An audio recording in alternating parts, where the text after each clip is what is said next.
Well, Ruth joins me now.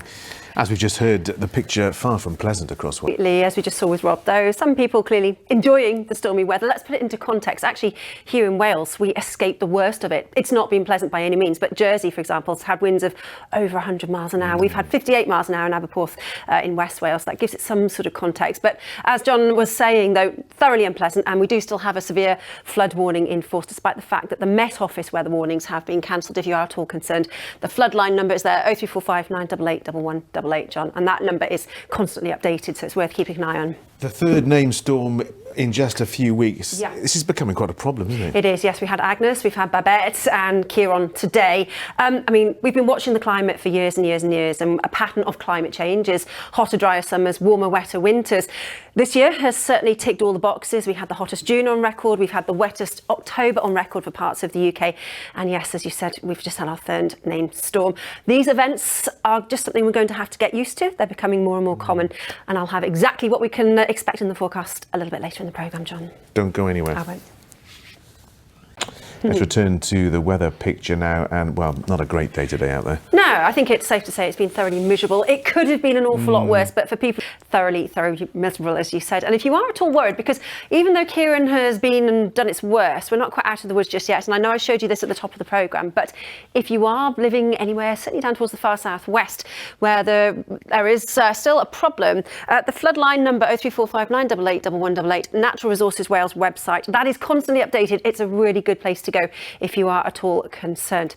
So as I said, Kieran has been and done its worst, and at the moment is effectively being nudged out towards eastern parts of the UK. So you can see, there we go, this spiralling mess. But the eagle-eyed amongst you will notice that actually there's more low pressure waiting in the wings. So despite the fact Kieran has been and gone, we're not, as I say, out of the woods. So there is more wet and windy weather to come. And well, as I said, we've had issues with localised flooding and surface spray. There's an awful lot of water around there at the moment. So it seems that things aren't set to dry out anytime soon, even though it could have been a lot worse. Here are the details. Well, despite the fact that things are starting to settle down out there at the moment, it's still not particularly pleasant. It's still breezy. And despite the worst of the heavy rain having cleared, there will still be showers over the next few hours.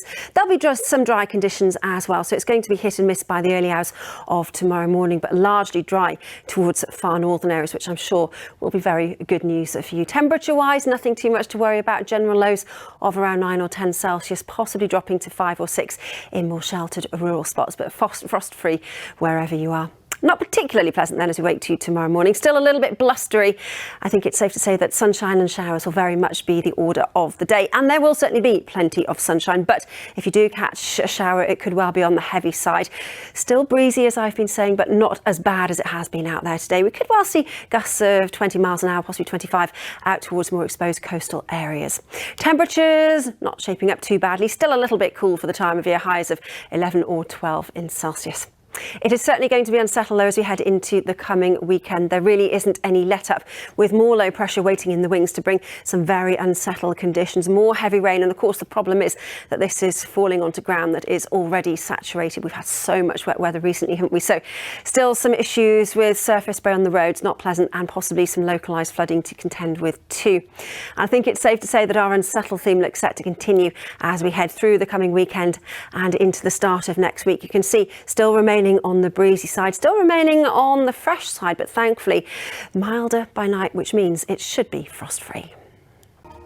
So yeah, what a thoroughly miserable start to November. It's just, what can you say apart from apologising? We're not doing it on purpose. The only way is up.